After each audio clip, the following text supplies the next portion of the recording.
Hey everybody, I'm Scott Weichel. You're listening to My Kind of Country. Thank you so much for joining us tonight. And I've got a special guest with me tonight who's got a brand new album that's just been released. And I'm very excited to talk about it tonight. This is their second album. And he and his band West of Texas are out of California. And they've got some great honky-tonk country music. We're going to talk about that and play a bunch of the songs for you tonight. It's a pleasure to welcome back to My Kind of Country, Jerry Zinn. Jerry, how you doing tonight? I'm all right. How are you? Man, I'm doing fantastic. Been spinning your vinyl since I got it, and I got to tell you, man, that is the best way to listen to West of Texas is spinning a vinyl record. Let me tell you. Oh, thank you. You outdid yourself. I know you work for Stoughton doing album covers, so I know you've got an in there. But I'll tell you what, you just impressed the heck out of me with this package. Oh, that's great. Yeah, I work for Stoughton Printing. They've been the oldest printing company making record jackets. Started in 1965. That is amazing, and I bet you guys have gotten a lot busier in recent years, haven't you? Oh yeah, especially during COVID, our lead time went from 4 weeks to 34 weeks. Wow, that's incredible. Now, are there record plants opening back up that are pressing vinyl here in the States? Oh yeah, there was a lot opening up, and some have closed down just because there's not enough work to go around. But then I hear other ones springing up. I just don't know, some of these places I don't know if they have, just one press or if they have 10 presses. Gotcha. Now, where did you have your vinyl pressed at? It's called Record Technology. It's in Camarillo, California. They've been in business since the late 70s or very early 80s. And they're one of the top quality places. And lucky enough, I know some of those people over there and have a relationship with them. And was able to go over and watch the whole process and film it. I'll be posting some video of the whole pressing of the vinyl. Oh, cool, cool! I can't wait to see that. I've put up some video of the album jacket getting made, or the CD jacket, I think. So I still have the album jacket to edit, and it's just somebody posted on something a while back, and the guy was saying, like, years and years ago, I got into country, or I got into music to write songs and play on stage. He goes, now I spend all my time making 15-second clips of video. He goes, I don't write songs anymore. I barely get on stage. I just make 15-second clips. So, yeah, I'm bogged down with making 15-second clips, and you would think that, like, well, that's got to go quick. It's only 15 seconds. No, when you have like hours worth of footage and you got to edit it down to 15 seconds. Yeah, not an easy task. These are the times we live in now. Yeah. Well, that's great. Well, it sounds great. I was talking to William Lee Golden recently from the Oak Ridge Boys, and they pressed their latest album on vinyl too. And he was telling me that they got to go to the plant and watch him press it. They pressed it in colored vinyl also, and he got to watch that. He said it was really cool. I'd like to see that myself sometime. Yeah, it's pretty cool, especially when you see all the processes. I have on my records. I have not seen all the processes take place. I've just seen video and stuff of other processes of other people's records. Because you send out your music, it gets lacquers made, and then it gets sent to the pressing plant where there's plates made and what's called the mother, which I think the mother is good for like 1,000 presses. There's all these different, processes that it has to go through. Right. It's very scientific when you get in these pressing plants, when you see how because the plates, I think, are covered in nickel, and there's this whole, like, I'm going to get it all wrong, but like this static electricity thing that has to happen, some sort of weird thing that I don't understand, has to happen for the plates to be made. Yeah, I have in my collection. I've got one of those mothers, they call them, from Merle Haggard's "Someday We'll Look Back" album. I have side A of that. Yeah, that's pretty cool. Yeah. It looks like a gold record when you look at it, but then you flip it over and it's Yeah. just metal on the back. Mhm. It's a pretty unique process. How long That, did that that's pretty cool. how long did it take you to get your vinyl done once you placed the order? Oh, it was pretty quick. I mean, lead time has come down a lot. I think maybe it was probably 2 months, but they were also waiting on me a little bit. I just placed the order just so, because I knew them over there, and I said, look, okay, here, it's coming, just be ready, and, I have to get the lacquers made and had to talk to them back and forth a little bit. But I think maybe a month and a half to 2 months at the very most. Okay, that's not bad. Yeah, that's not bad. Yeah. So, well, I'm being the audiophile that I am and the vinyl lover that I am. That's stuff I like to hear about. So everybody else is probably going, "When are you going to talk about the album?" Well, we are. I could talk about packaging all day long. Like people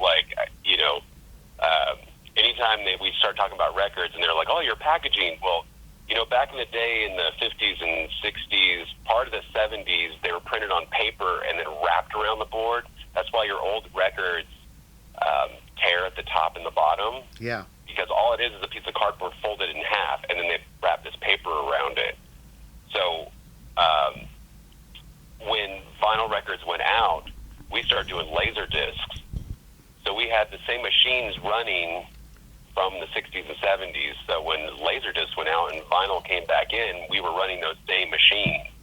So during the 70s, it changed to just printing on the board, or where we could still print on paper and wrap it around the board. So the packaging you're looking at is printed like the old, it's called what we call old style.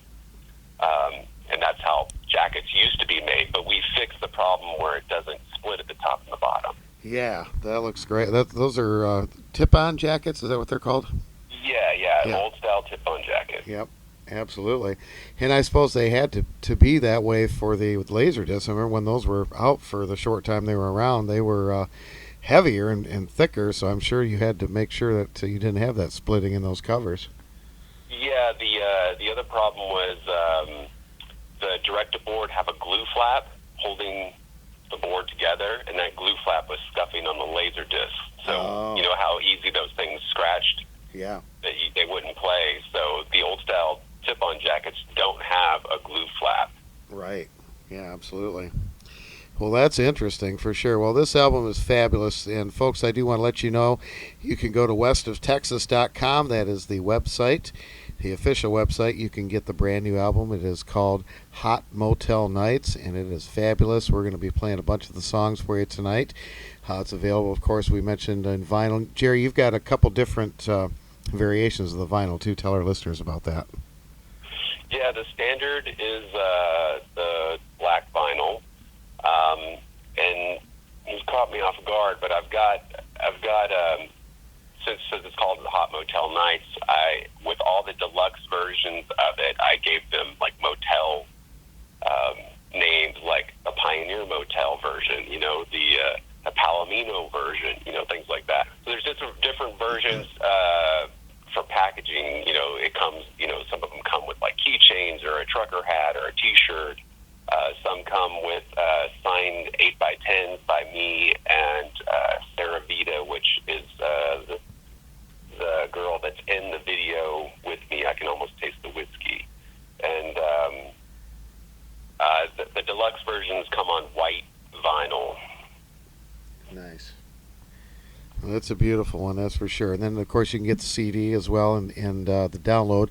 And if you get the vinyl, you also get a download card in there, too, so you can download the music onto your computer, which is really cool as well. So all those can be had at westoftexas.com. We'll put that information on our Facebook page for My Kind of Country.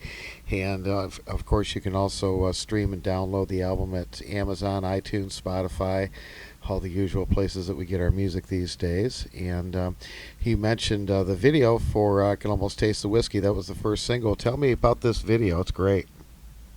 Oh, thanks. Well, the song, when I was writing it, I was like, I want to write something that sounds like it's off the Urban Cowboy soundtrack. And I was like, after we recorded it and it sounds so great, I'm like, okay, this is going to be the first single, and now I need a video to go with this urban cowboy kind of feel. And so I had this story of, what things that are in the song kind of show up in the video.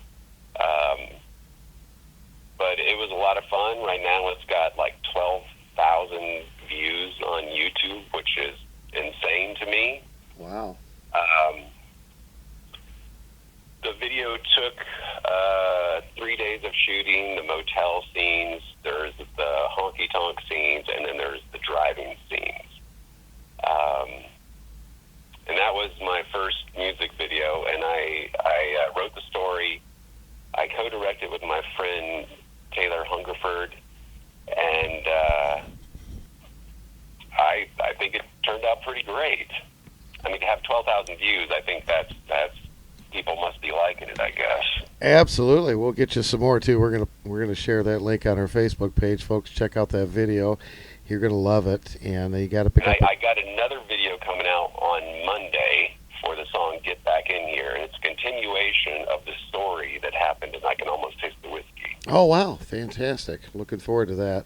And you wrote all the music and the lyrics for every song on this album, except for just a couple, I think, right? Yeah, there's a couple where I had some friends help me. Ted Russell Camp, he produced a lot of the record. He helped me write, I believe it's 2 songs. There's just a few lines here and there that I needed some help on, and he helped me fix those up. Terry Joyce, she helped me on, I believe, 2 songs also. One of them, she, probably wrote about half of it or so. She's a great songwriter. She, everything that I'd write down, she would question it, like, why would you say this? Why would you say that? And made me really think about what I was trying to get across and what was actually being written and sung, And then I have my friend David Serby that helped with the song "Doing Time." And that one, I was so in the studio and I was like looking at the lyrics and I'm like, I don't really like the lyrics. They're okay, but I think that I can do better. But I was just kind of stumped on them, and I told my friend Dave, I said, hey, this is the story that I have. And I said, you got to keep the first 2 lines, but like, what else can we do? And I figured we would go back and forth. And he just showed up and said, hey, here's the song. And I was like, this is brilliant. This is better than anything that I could have wrote, And the song originally was called "She's in His Arms," but since the opening lines is I had to cover up all the clocks to, I can't think what the line is. I had to cover up the clocks so I didn't see her day to day in my mind.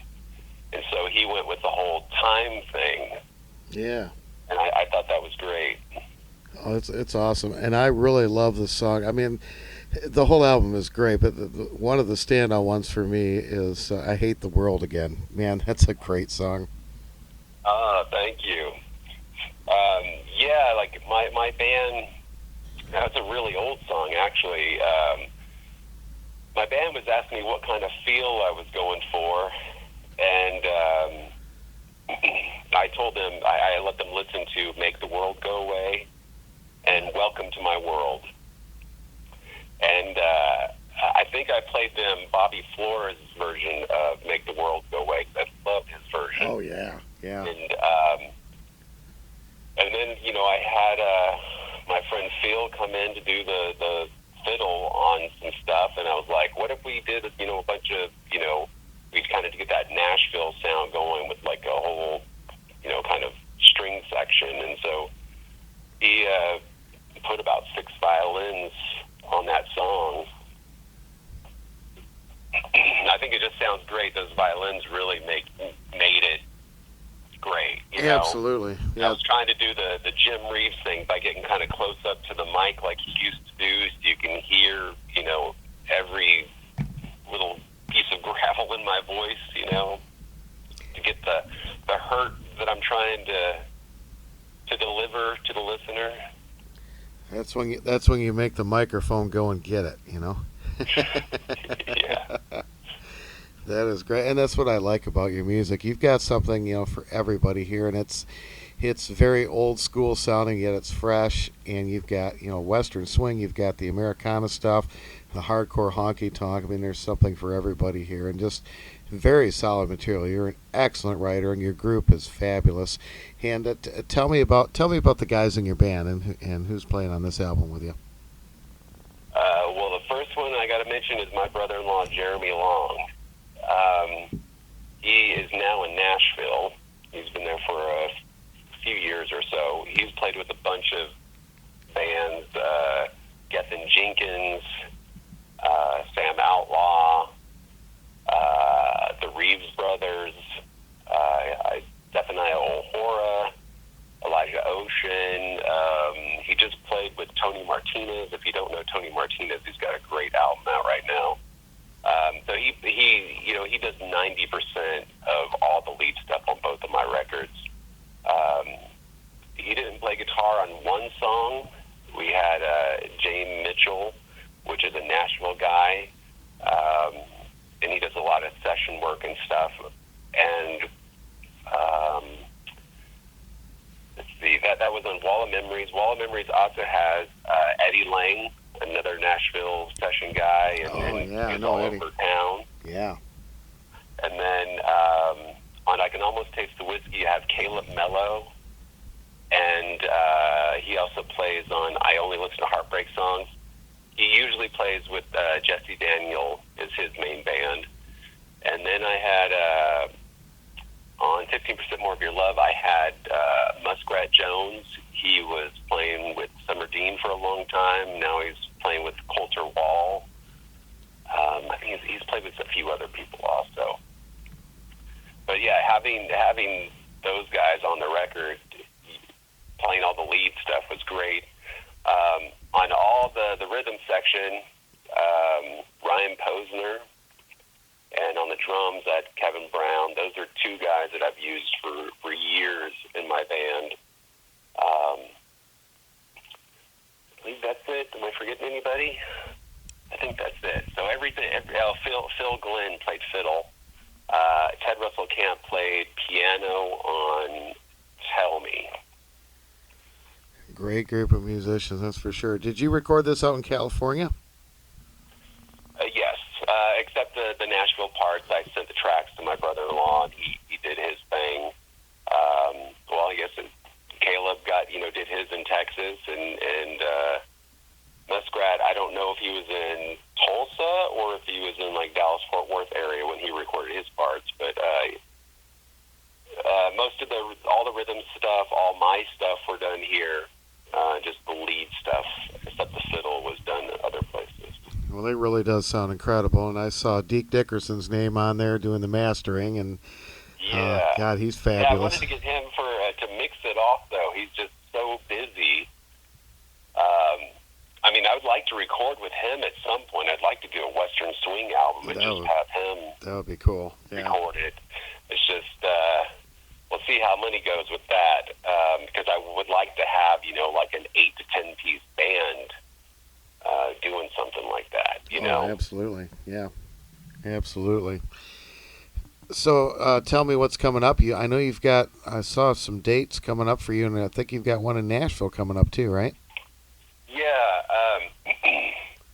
I'm trying to book some more out of town. I can't get out of town very often just because I work a full-time job to make ends meet, and I have 2 kids. But in June, I'm hoping to go up the West Coast. There's a great place called Moe's Alley in Santa Cruz that is, it's kind of like the West Coast version of the Nashville's Honky Tonk Tuesday with the Cowpokes. Okay. Mm-hmm. I just played up there in November, and 200 people dancing the whole time to every song. Nice. That's fun. And then in May, I'm hoping to be in Texas for about at least 5 shows, maybe, and then September, hoping to be in Nashville. I have the Honky Tonk Tuesday with the Cowpokes, but the week before, I'm going to be going. Hopefully, if I can get all this booked and everything, up to like Louisville, Indianapolis, Cincinnati, maybe Cleveland, Chicago, St. Louis, and then back to Nashville for another handful of shows. Oh well, that's our neck of the woods. So yeah, keep me posted on that because we'd love to come down and see you. That'd be great. Okay. Yeah, absolutely. Yeah, we're in Michigan, so we can hit. It's about 4 hours to Chicago from here, and I used to live in Indianapolis, so I'm real familiar with it down there. So yeah, that would be great. Yeah, let me know. I would love to come and see you, man. That'd be great. Okay, I'll make sure to tell you. Absolutely. Well, folks, you can go to westoftexas.com and pick up the brand new album Hot Motel Nights, and their previous album Heartache, Hangovers, and Honky Tonks is also available there. And we're going to put the videos for I Can Almost Taste the Whiskey on our Facebook page for you, and as soon as we have get back in here, we'll put that one up there too, and we're going to play those for you tonight. And we got to play I Hate the World Again, one of those world songs like you mentioned. Man, world songs are great. And I only listen to heartbreak songs. That's another one. I got to play that one. I love that one too.